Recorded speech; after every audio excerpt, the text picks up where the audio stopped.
It wasn't the cascade of diamonds at her throat that silenced the room, nor the couture gown that clung to her like a second skin. It was the look in her eyes. Standing on the precipice of public humiliation, Juliana Pennington watched her billionaire husband Arthur guide his young mistress across the ballroom floor. Anyone else might have shattered. But Juliana wasn't just a wife. She was an architect. And as he spun another woman in the spotlight he'd stolen from her, she made a decision. She wouldn't just expose their affair. She would detonate the very foundation of his empire. This isn't a story of heartbreak. It's the story of a queen taking back her kingdom, armed with nothing but a microphone and a truth more devastating than any affair. The grand ballroom of the Astoria Hotel was suffocating in its own opulence. A galaxy of crystal chandeliers rained down a cold, fractured light upon New York's elite. The air thick with the competing scents of expensive perfume and the faint metallic tang of ambition. This was the annual Starlight Children's Foundation Gala, an event Arthur Pennington, founder and CEO of Pennington Innovations, chaired with the proprietary air of a man who didn't just attend charity events, but owned the very concept of charity itself. From her seat at the head table, Juliana Pennington watched him work the room. To the uninitiated, Arthur was a titan of modern industry, a charismatic visionary who had revolutionized data security. His smile, a dazzling flash of white, was his primary weapon. It disarmed senators, charmed investors, and for a time had convinced Juliana that the man she'd married was the same man the world adored. Now she saw the mechanics behind it, the slight upward tilt of the chin for condescension, the crinkle at the eyes for feigned sincerity, the way it never ever truly reached his own. She smoothed a non-existent crease in the shimmering gunmetal grey silk of her gown. Her dress was a statement, elegant, severe, and impenetrable. It was a suit of armor for a battle she hadn't known she was fighting until it was almost too late. For the past year, the distance between them had grown from a crack to a chasm. It started with late nights at the office, hushed phone calls he'd walk into another room to take, and a new, almost manic obsession with his public image. He had always been vain, but this was different. It was defensive. Juliana had been more than a silent partner in his ascent. In the early days in their cramped Palo Alto apartment, it was her code that formed the bedrock of Pennington Innovations' first patent. It was her quiet, meticulous business plan that had secured their first round of funding when Arthur's blustering charm had failed. She was the architect. He was the gilded facade. But as the billions rolled in, her name had been gently systematically erased from the company's history, relegated to the role of supportive wife. He had rewritten their shared story, and she, lost in the whirlwind of their success and the birth of their son, had allowed it to happen. "He's in his element, isn't he?" A voice purred beside her. It was Beatrice Vance, a formidable woman whose husband ran a rival hedge fund. Her eyes, however, weren't on Arthur. They were fixed on a younger woman holding court near the silent auction table. "That's your husband's new senior analyst, isn't it? Amelia Vance?" "No relation. Thank God." Juliana's gaze followed. Amelia Vance. Of course. She was everything Juliana was not: effervescent, overtly ambitious, with a hungry look that she mistook for passion. She wore a crimson dress that was a slash of defiance in the sea of muted, tasteful colors. Juliana had seen her before in passing at company events. A bright young thing from Wharton, whom Arthur had personally mentored, fast-tracking her to a position of influence that made no logistical sense. Juliana had ignored the signs, burying her suspicions under the weight of a 20-year marriage and the hope that she was simply being paranoid. But the whispers had become too loud, the evidence too stark. The private credit card statements she wasn't supposed to see, detailing trips to St. Bart's that coincided with Amelia's Instagram posts. The lingering scent of a floral perfume jasmine and something sharp in Arthur's car.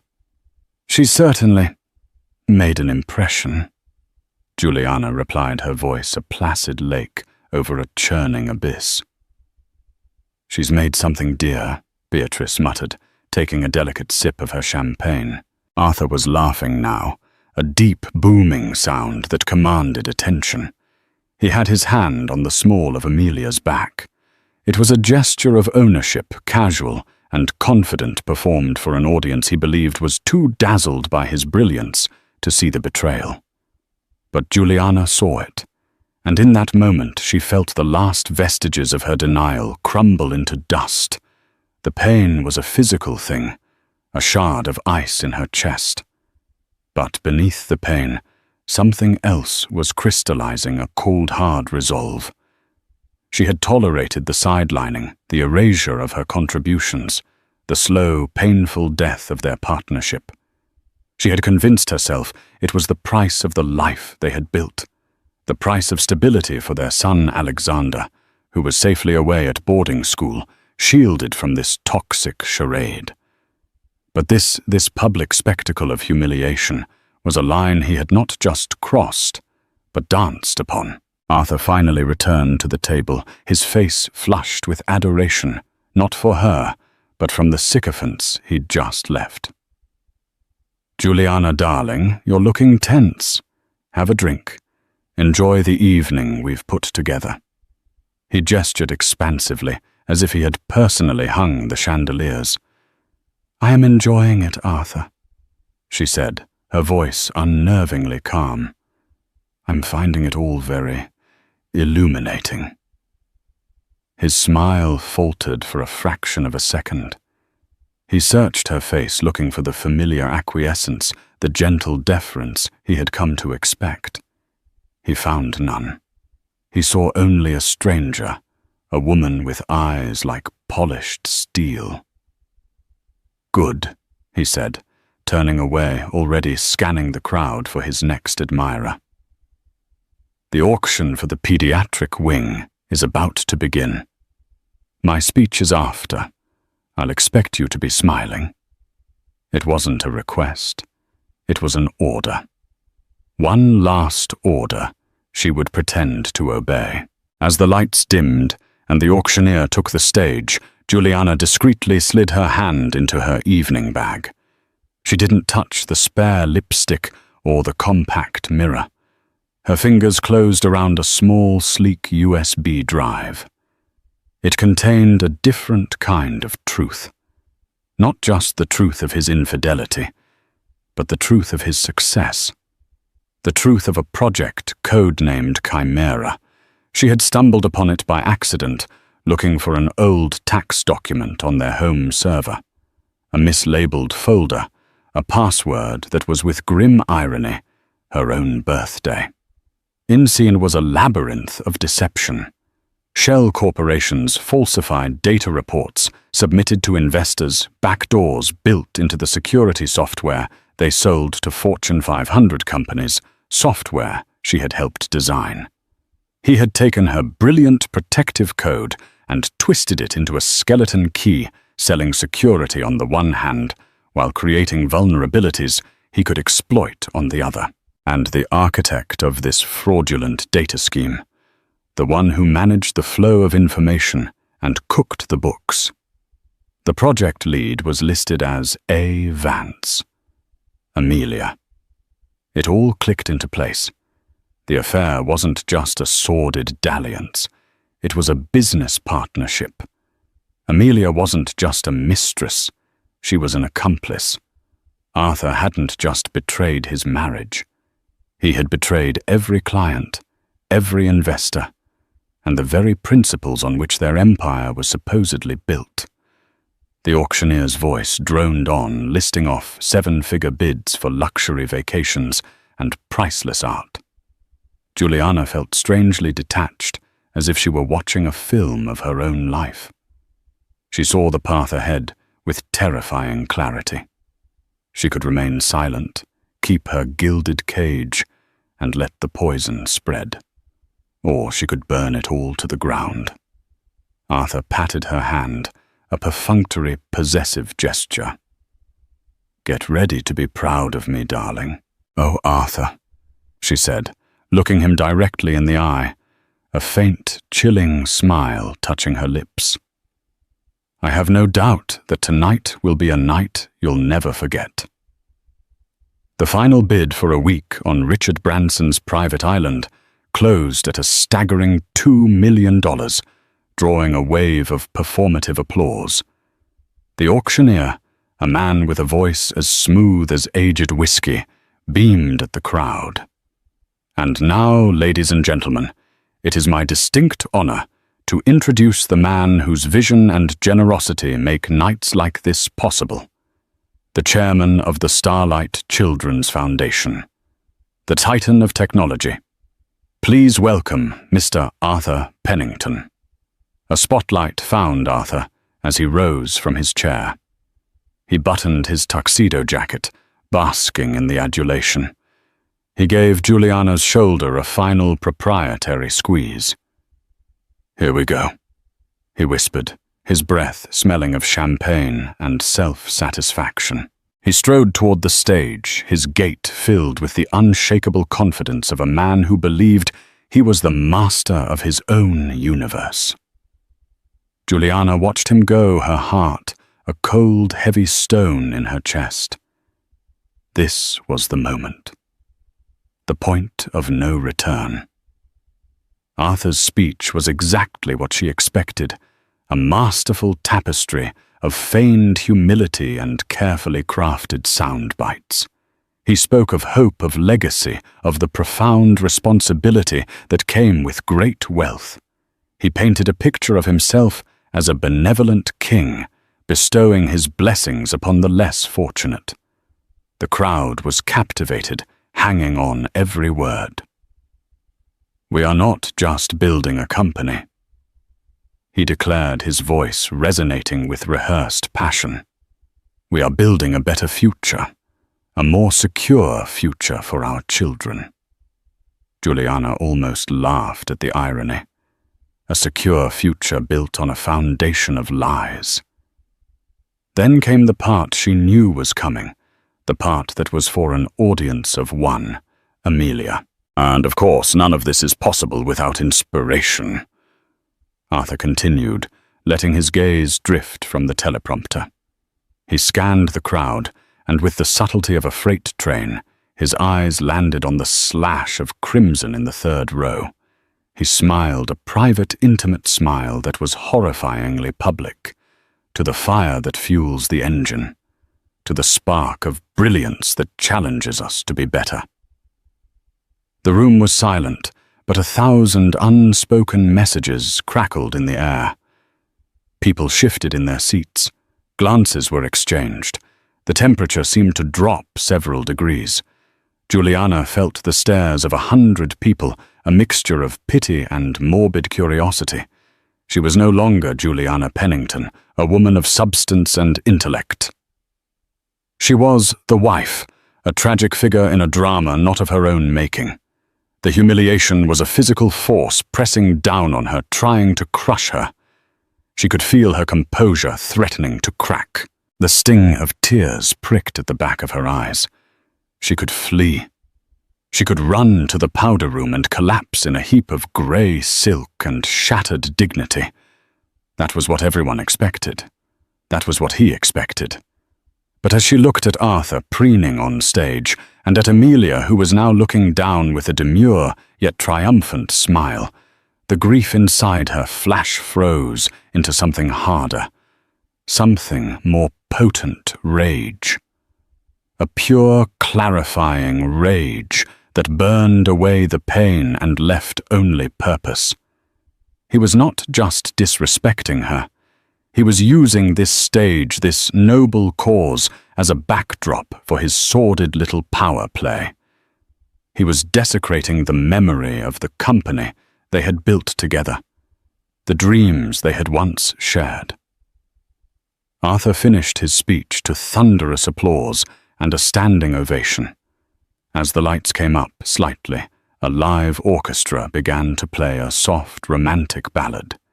It was the signal for the ceremonial first dance. Traditionally, the chairman and his wife would take the floor. Arthur descended the stage, his face aglow. He walked right past Juliana. The room held its collective breath.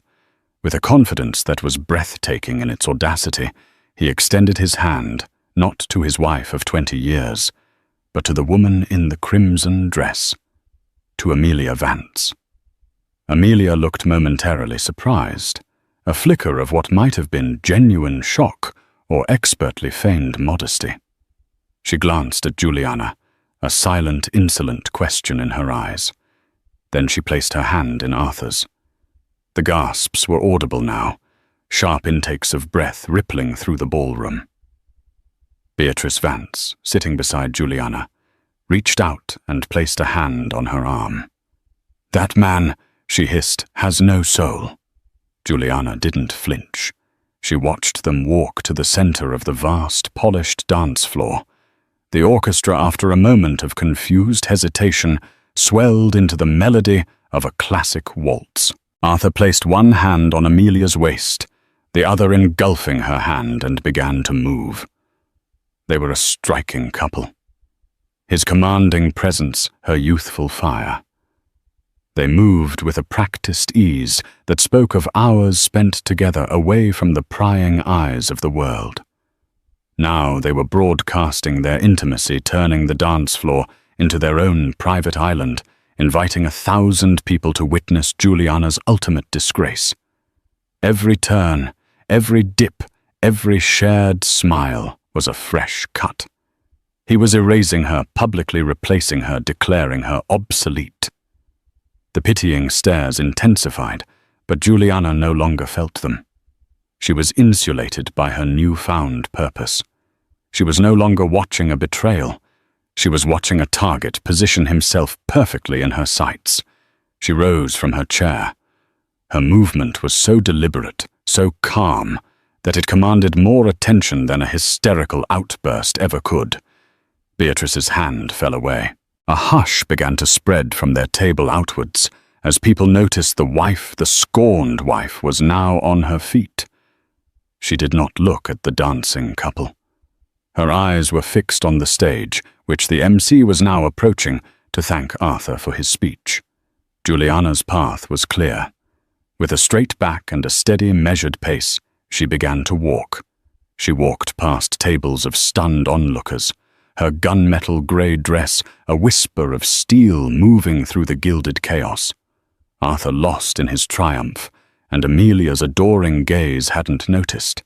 He spun his mistress in a final dramatic flourish as the song came to its end, her red dress flaring around them like a flame.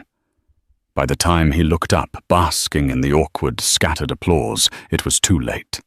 Juliana had already reached the side of the stage. The MC, a local news anchor named Michael Shaw, saw her approaching, his professional smile faltering into confusion. "Mrs. Pennington," he asked, his voice low. "Is everything all right?" Juliana didn't answer him. Her eyes were locked on the lectern in the center of the stage. The microphone was still live. She ascended the 3 short steps. The spotlight, which had been fading, suddenly found her. The room fell into a deep, profound silence. On the dance floor, Arthur froze. The smug, triumphant look on his face evaporated, replaced by a dawning horror. He saw his wife standing on his stage, in his spotlight. And for the first time that evening, Arthur Pennington looked afraid. Juliana stepped up to the lectern, her gloved hands gripping its sides. She leaned toward the microphone, her heart hammering against her ribs, a wild, terrifying drumbeat of liberation. She took a breath and looked out, not at the crowd, but directly at her husband. The silence in the Astoria Grand Ballroom was a living entity. It was absolute, heavier than the crystal chandeliers, deeper than the pockets of the men and women who now stared utterly transfixed at the woman on the stage. The orchestra had trailed off into a confused discordance before falling quiet. Waitstaff froze mid-stride trays of champagne glasses held aloft like offerings to a new unpredictable deity. Juliana Pennington stood in the lone spotlight, a figure carved from ice and will. She didn't weep. She didn't scream. Her poise was more unsettling than any display of hysteria could ever be. Her gaze remained locked on Arthur, who was still standing in the middle of the dance floor. Amelia, a scarlet shadow at his side. He looked like a man who had just seen a ghost, the ghost of a woman he thought he had successfully buried. "Good evening," Juliana said. Her voice, amplified by the state-of-the-art sound system, was crisp and clear. It cut through the silence like a scalpel. There was no tremor, no hint of tears. It was the voice she used in boardrooms, the voice of calm, irrefutable authority he hadn't heard in years. "I apologize for the interruption." She paused, letting the statement hang in the air, dripping with an irony so thick it was almost tangible. But my husband, in his wonderful speech, spoke of inspiration, of legacy, and it moved me. It moved me to share a more complete version of the story. A nervous murmur rippled through the audience. This was no longer just a marital spat. It was becoming a public execution. Marcus Thorne, a veteran reporter for the New York Times, who was seated near the front, had already discreetly activated the voice recorder on his phone. Juliana's eyes scanned the room, acknowledging the powerful faces staring back at her. "Many of you in this room are investors in Pennington Innovations. You are partners. You have entrusted my husband with your capital, your confidence, and your own corporate security. You believe in the story of a brilliant man who built an unbreachable fortress to protect the world's data." She let her gaze drift back to Arthur. "It is a wonderful story. And like all the best stories, it is a magnificent fiction." A collective gasp went through the room. Arthur took a step forward, his face a mask of fury and disbelief. "Juliana, what in God's name do you think you're doing?" "Get off that stage." His voice was a harsh whisper, but in the unnerving quiet it carried. Juliana ignored him, her focus absolute. "Arthur is right about one thing. He didn't do it alone. In the beginning we were partners. While he was the face, the voice, the dazzling salesman, I was the architect. I wrote the foundational code for our Sentinel security suite. My algorithm, my design. A design based on a simple sacred principle, inviolability." She leaned closer to the microphone, her voice dropping slightly, drawing the audience in. "A fortress has walls to keep people out, but the most effective fortress, the most profitable one, has a secret door that only the king can open. For years I believed we were building walls. I was wrong. My husband and his protégé have been building doors." The spotlight felt hot on her skin, but inside she was ice cold. She saw Amelia's face now, the color draining from it, the triumphant smirk replaced by a dawning, panicked comprehension. "I believe the board members from Sterling Cooper Capital are here tonight." Juliana asked, her tone deceptively pleasant. She scanned the front tables. A few men in bespoke suits shifted uncomfortably. "And the representatives from the Viridian Group. Your companies, along with 24 other Fortune 500 firms, are flagship clients of our Sentinel-class security." She didn't need to wait for a reply. "I'm sure you'll be fascinated to learn then about Project Chimera. The name landed like a stone in a still pond. There was no recognition from the audience, but on the dance floor, Arthur flinched as if he'd been struck. Amelia took an involuntary step back, her eyes wide with terror. Project Chimera, Juliana continued, her voice resonating with cold, hard clarity, is the unofficial, highly confidential and wildly illegal R&D initiative at the heart of Pennington Innovations' recent profit boom. It's a simple, elegant piece of fraud. While we sell you impenetrable security, Project Chimera actively develops and maintains a series of master backdoors in that very software. We sell the lock, and we sell the skeleton key. The room erupted. The low murmur exploded into a roar of shock and outrage. The scene devolved into chaos. Phones were not just out, they were held high recording. Marcus Thorne was already on his feet, moving toward the stage. Arthur finally broke from his paralysis. Lies! She's hysterical security! He bellowed, his voice cracking with desperation. He started moving toward the stage, pushing through the throng of onlookers. My wife is unwell. She's having a breakdown. Am I? Juliana's voice sliced through the din, regaining control. She held up her left hand, and in it the small USB drive she had taken from her purse. It glinted under the spotlight. This is not hysteria. This is data. This is a complete internal audit of Project Chimera. Codenames, timelines, encrypted communications. It contains the schematics of the back doors, a list of every client who has been compromised, and most importantly, the offshore accounts in the Cayman Islands, where the profits from this special access have been diverted. She looked directly at Amelia, whose face was now a ghastly shade of white against her crimson dress. It also includes every single progress report and financial transfer authorized by the project's lead analyst, a very bright, very ambitious young woman named Amelia Vance. The match had been struck. The inferno was about to begin. The revelation of Amelia's name was the spark that ignited the powder keg. The chaos in the ballroom instantly stratified. The merely curious backed away, creating a ring of horrified spectators. The personally invested, the board members, the investors, the high-powered clients surged forward, their faces contorted with rage and disbelief. Shouts of, "What is she talking about? And is this true?" echoed off the frescoed ceiling. Amelia Vance looked as though the floor had vanished from beneath her feet.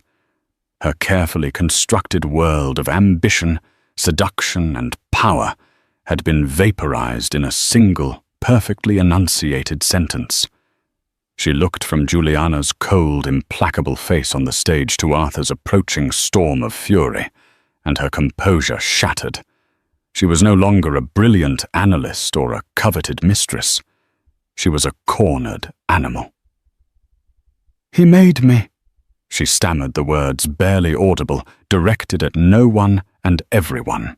"He told me it was a contingency, a security stress test."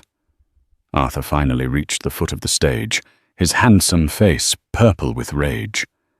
Two burly security guards in ill-fitting tuxedos were close behind him. "Shut her up!" he roared at them, pointing a trembling finger at his wife. "Get that microphone away from her. Now!"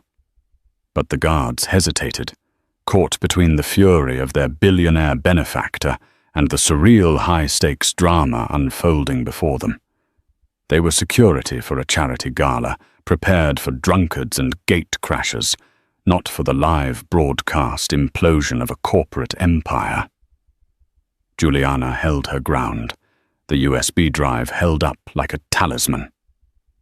"Ask him about the Axiom Holdings account number 7345B at the Grand Cayman National Bank." She projected her voice, overriding the rising tide of noise. An account opened 6 months ago. An account that received 3 separate 7-figure wire transfers from a shell corporation based in Panama. A shell corporation whose sole purpose is to sell proprietary client data, your data, to the highest bidder on the dark web. A man in the front, a portly executive Juliana recognized as Robert Mayfield, CEO of a major logistics firm, turned on Arthur. "My God, Arthur, we just signed a 9-figure security contract with you last month. Is what she's saying true?" "It's slander. It's corporate espionage," Arthur yelled, finally scrambling up the side of the stage himself, his elegant tuxedo now disheveled. He lunged for the lectern, for the microphone for his wife. Juliana stepped back calmly, pulling the microphone from its stand with a practiced movement.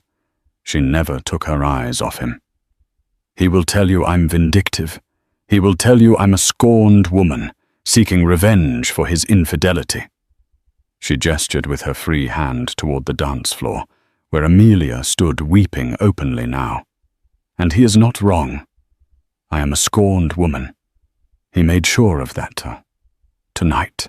But my hurt is irrelevant. This," she held up the USB drive again, "is not about my marriage. It's about his fraud." The security guards, spurred into action by Arthur's physical presence on the stage, finally moved toward her. But it was too late. The damage was done. Every phone in the room was a weapon aimed at Arthur Pennington. Marcus Thorne of the Times was already dictating furiously to his editor. "That's PROJECTCHIMERA. Yes, it's the wife. On stage. Get a team ready." Arthur reached Juliana, his hand grabbing her arm. His fingers dug into her flesh like talons. "You're destroying us," he hissed, his charismatic mask completely gone, revealing the snarling, desperate man beneath. "You're destroying everything." "No," Arthur, Juliana said, her voice dropping to a near whisper, meant only for him, though the microphone still carried it to the silent watching room. "You destroyed us. You destroyed it all the moment you decided your genius was a license to steal. I'm just turning on the lights." She wrenched her arm from his grasp with a strength that surprised them both. At that moment, the hotel security, finally realizing the situation was far beyond the capabilities of the event staff, arrived in force. They were professional, organized, and moved with purpose, creating a cordon around the stage. Arthur, seeing the new uniforms, seeing the professional calm in their eyes, seemed to shrink. The fight went out of him, replaced by the cold, stark terror of a man who had just lost complete control. He looked out at the sea of faces, former friends, former allies, former admirers, and saw only condemnation. He saw his legacy turning to ash. Down on the floor, the scene was one of utter pandemonium. Amelia Vance, seeing the professional security and hearing the shouts for the SEC and federal investigators, made a desperate move. She turned and fled, pushing past stunned guests, her crimson dress a blur. She ran for the exit, sobbing a high-pitched, panicked sound. She didn't get far. 2 of the hotel security men intercepted her before she could reach the lobby, holding her gently but firmly by the arms. Her flight was an admission of guilt more damning than any document. On stage, Juliana stood poised and still amidst the wreckage she had wrought. She looked at the man she had loved, the man with whom she had built a life and an empire, and felt a profound, aching emptiness. There was no triumph, no joy, only the grim satisfaction of a necessary, painful amputation. She walked calmly over to the edge of the stage toward Marcus Thorne, who was now being held back by a security guard. "Mr. Thorne," she said, her voice steady. The reporter's eyes were wide with professional glee and genuine shock. "Mrs. Pennington." She held out the USB drive. "I believe this belongs in the hands of someone who will know what to do with it. I have already sent a password-protected copy to the Enforcement Division of the SEC and to my attorney. The password will be released in 1 hour. This is your head start." Thorne's hand shot out, taking the small piece of plastic and metal as if it were the Holy Grail. "Mrs. Pennington, why?" he asked the journalist in him, unable to resist the question. Juliana looked back at Arthur, who was now being quietly but firmly escorted off the other side of the stage, his face slack with shock. Because she said the microphone, catching her final devastating words before a guard finally cut the power. Some of us still believe that a fortress should protect the people inside, not just the king on his throne. The spotlight died. The ballroom was plunged into a babble of frantic conversation and the harsh functional light of the hotel's main fixtures. The party was over. The inferno had just begun. The hours that followed were a blur of structured chaos. The Starlight Children's Foundation. Gala did not so much end as it was quarantined, becoming the epicenter of a story that was already exploding across the globe. The Astoria Hotel, in cooperation with the NYPD, who had arrived with quiet, grim efficiency, locked the ballroom down. No one was allowed to leave without giving a preliminary statement. Juliana was escorted not to a police car, but to a private suite on one of the upper floors, her attorney Benjamin Carter having been summoned and arriving with the speed of a man who knew his billing hour for this night would become legendary. He was a small, precise man with eyes that missed nothing. He found Juliana standing by the vast window, looking down at the river of red and blue lights flashing silently on the street below. Her armor, the gunmetal grey dress, now felt impossibly heavy. "The SEC has already been in touch," Ben said, his voice calm and grounding. "They received your package. They have the password.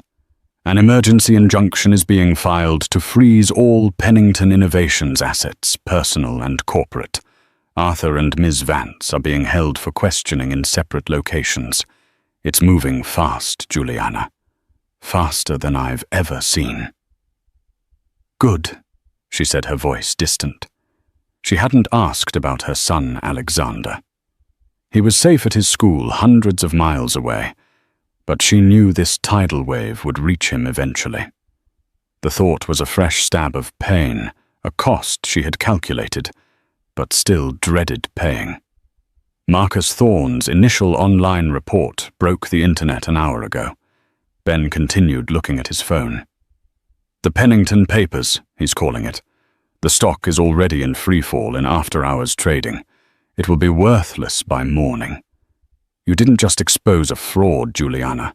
You decapitated a multinational corporation." She turned from the window. "It was a cancer. I removed it, and the patient is dead," Ben countered softly. "Thousands of employees, pension funds, an entire ecosystem. We'll be better off once the rot is gone." She finished, her voice hardening again. Those employees were working for a criminal enterprise. Their pensions were invested in a lie. The truth is always brutal, Ben. That doesn't make it wrong. He saw the unshakable conviction in her eyes and nodded slowly. "The district attorney's office will want to offer you immunity in exchange for your full testimony." "I don't need immunity," she replied. "I haven't broken any laws." "Juliana," he said, his tone sharpening with professional concern. "You were on the board.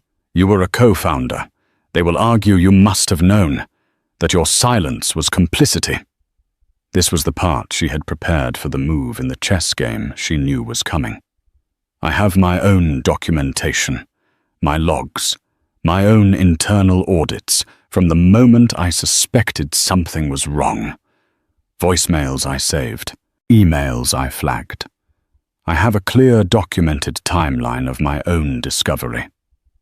My internal objections to Arthur, which were dismissed, and my decision to act once I had irrefutable proof. I am not an accomplice. I am the key witness. Ben stared at her, a slow smile of pure admiration spreading across his face. You magnificent woman. You didn't just bring a bomb to the party. You built the fallout shelter first. For the first time that night, a flicker of something other than ice and pain touched Juliana's lips. It wasn't a smile, but it was close. A good architect always plans for demolition.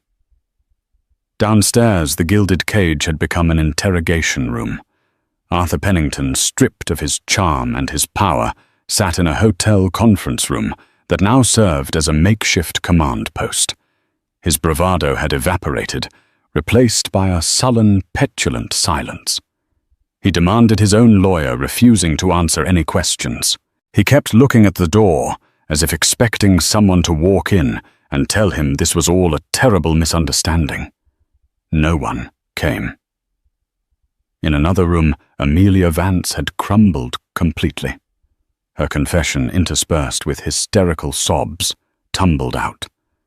She painted herself as a victim, a brilliant young woman seduced and manipulated by a powerful man.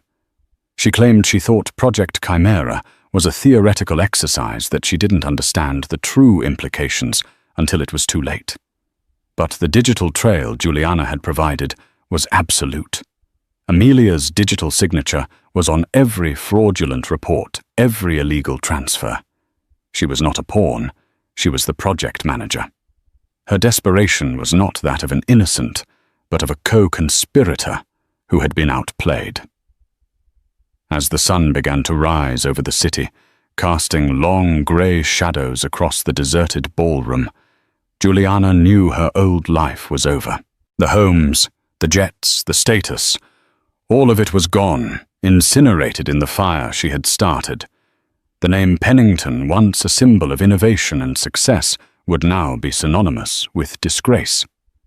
Ben finally closed his briefcase.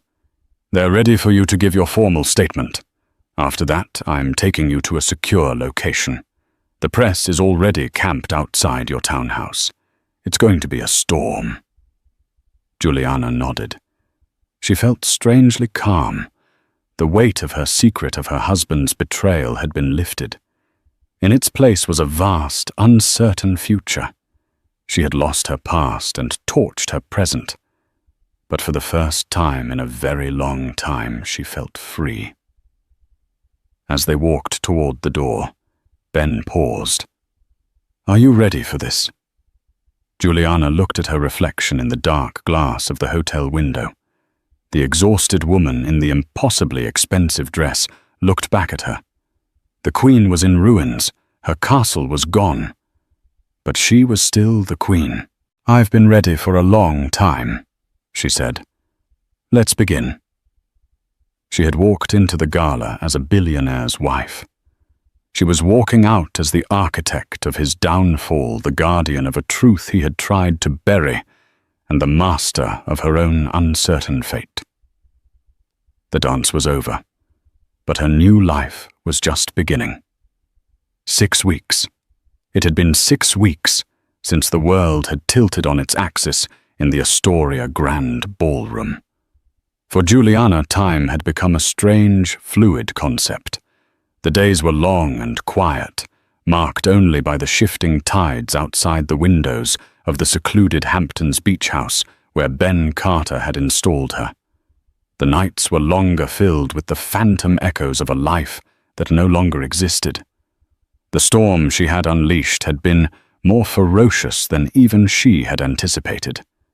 Pennington Innovations ceased to exist within 48 hours of her speech.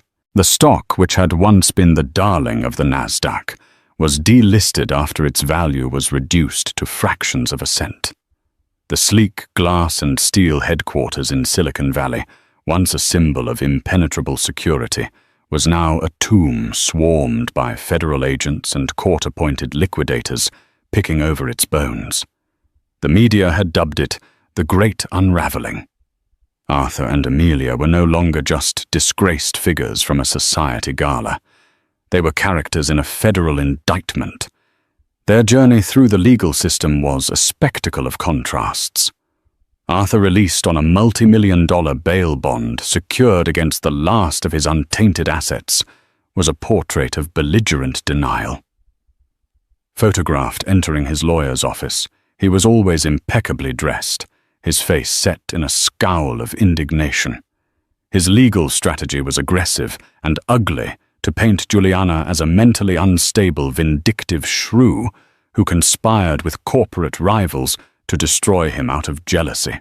He was suing her for defamation, a move so audacious Ben Carter had laughed out loud when he read the filing. Amelia Vance's fall was far less defiant. Unable to meet her bail, she remained in federal custody, her courtroom appearances a study in disintegration. The vibrant crimson dress was replaced by a standard-issue jumpsuit that hung from her diminished frame. Her Wharton-honed confidence had evaporated, leaving behind a terrified young woman who wept silently during arraignments. Her court-appointed defender was angling for a plea deal, presenting her as Arthur's brainwashed pawn. But the prosecution, armed with Juliana's pristine data, had little incentive to be merciful. The digital trail showed Amelia wasn't just following orders. She was an innovator in the fraud, often proposing more efficient ways to monetize the stolen data. Juliana followed the proceedings with a detached sense of duty, reading the updates Ben sent her each morning. She felt no satisfaction in their ruin, only a grim sense of inevitability, as if she were reading the final pages of a history book she had been forced to write. Her chosen isolation was a necessity. She was both a pariah and a hero, depending on the headline. To some, she was the fury of Fifth Avenue, a woman who had immolated her own family for revenge.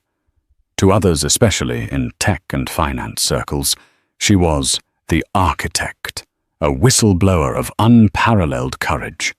She had received letters of support from cybersecurity experts and anonymous, grateful notes from employees of evil companies who had long suspected Pennington's underhanded dealings. She had also received death threats, vile misogynistic emails that Ben's security team filtered out, but whose existence was a constant low-level hum of menace. The true cost of her actions, the one that kept her awake at night, was Alexander. He had been shielded at his boarding school, the administration, creating a protective bubble around him. But the news was inescapable. His father was a world-famous felon. His mother was the one who had exposed him. For the first few weeks, their calls had been stilted and painful, full of long silences. He was confused, angry, and ashamed, and she didn't know how to fix it. That changed on a crisp Saturday morning when a black SUV crunched up the gravel driveway. Alexander emerged taller than she remembered his face, a careful mask of neutrality. He had Ben's driver with him, but he walked to the door alone. She met him on the porch, the salty wind whipping strands of hair across her face. For a moment, they just stood there, a mother and son, separated by a chasm of scandal. "Hi, Mum," he said, his voice deeper than she was used to. "Alexander." She breathed, her heart aching. "Thank you for coming." Inside, she made him tea, the simple domestic act feeling foreign and profound. They sat in the sun-drenched living room, the silence between them less tense now, more questioning.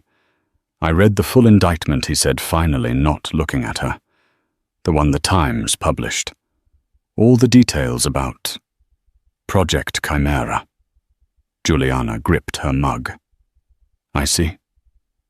He finally lifted his head, and his eyes, so much like her own, were clear.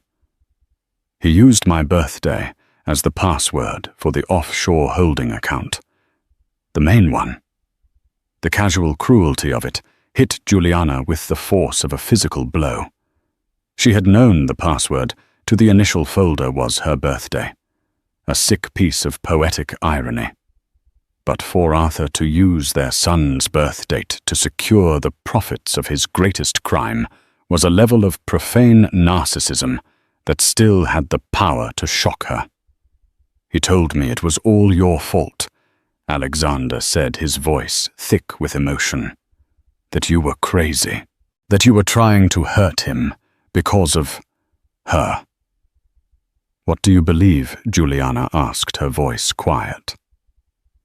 I believe he's a liar, Alexander said, a single tear tracing a path down his cheek. He wiped it away angrily. I believe he used everyone. He used you, he used me, he used all those people who worked for him. He lied to my face. He told me the company was something to be proud of, that I would run it one day. He let out a bitter, humorless laugh. Some legacy, huh? In that moment, the chasm closed. Juliana moved to sit beside him, wrapping her arms around her son, who was now trembling with the grief and rage he had held in for weeks. He leaned into her, and for the first time since he was a small boy, he cried in his mother's arms. She had destroyed his father's kingdom, but she had saved her son from ever having to rule it. Later that week, Ben Carter arrived with news that wasn't about the ongoing legal battle. He carried a leather-bound portfolio and wore an expression she couldn't quite decipher. The liquidation is proceeding, he said, setting the portfolio on the coffee table. It's a fire sale. The patents, the infrastructure, the client lists, all being sold for parts. A group of former executives from Sterling Cooper Mayfield Logistics and a few others you, enlightened, at the gala have formed a consortium. To pick the carcass clean, I imagine, Juliana said tiredly. Not exactly, Ben said, tapping the portfolio. They're starting a new company, a cybersecurity firm built on ethical principles, total transparency. They want to restore faith in the industry. They see an opportunity in the vacuum Pennington left.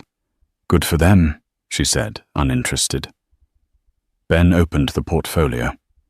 Inside was a single, elegantly printed document. They have a name for it already.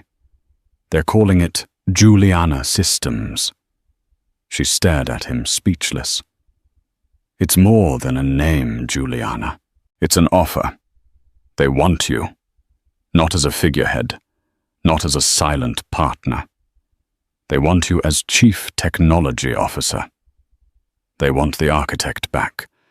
They want you to build the fortress you always intended to build.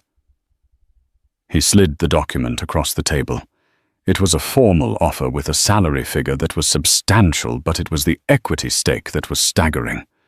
They weren't offering her a job. They were offering her a kingdom. Her own. She stared at the name Juliana Systems and felt a dizzying mix of emotions. It was vindication. It was an opportunity. It was terrifying.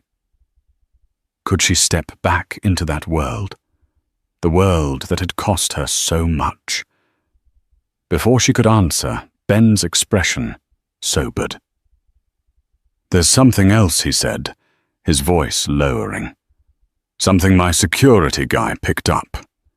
It's probably nothing but... He explained that during the forensic accounting of the Chimera project, investigators had found a recurring beneficiary of the sold data. It wasn't a corporation or a dark web collective. It was a single encrypted entity referred to in Arthur's private notes only as the client. This entity paid a premium far above market rate for a very specific type of data-sensitive, geopolitical information shipping routes and proprietary energy research from Mayfield Logistics and others. The payments originated from a bank in Moldova known for laundering money for Eastern European oligarchs. Arthur wasn't just a fraud, Juliana Ben said grimly. He was verging on being an agent of a foreign power. He was selling out national interests for cash. Juliana felt a chill that had nothing to do with the sea breeze. This elevated the crime to a whole new level. This was treason. The FBI is handling that aspect with extreme prejudice. Ben continued. But here's the problem. The client has been cut off. Their multi-million-dollar intelligence stream has run dry because of you. These are not the kind of people who simply write a bad review on Yelp. They are dangerous. He pulled a small, plain envelope from his inner pocket. This came to my office this morning. No return address. Postmarked from a mail depot in Queens. She took it with trembling hands. Inside was a single photograph printed on cheap paper. It was a telephoto shot, slightly grainy, of her and Alexander, sitting together on the couch in this very room, taken just days ago. On the back, 3 words were typed in a stark, sans serif font. We see you. The air left the room. Her safe house was compromised. The threat wasn't just online trolls anymore. It was real, it was professional, and it was watching her. The battle with Arthur. The public drama, the corporate collapse, all of it suddenly felt like a prelude. She had thought she was fighting a war against her husband's greed. She now understood she had inadvertently picked a fight with a far more lethal, shadowy enemy. She looked from the photograph, a violation of her sanctuary and her son's safety, to the job offer lying on the table, Juliana Systems. One represented the terrifying consequence of her actions, the other the potential for a powerful redemption.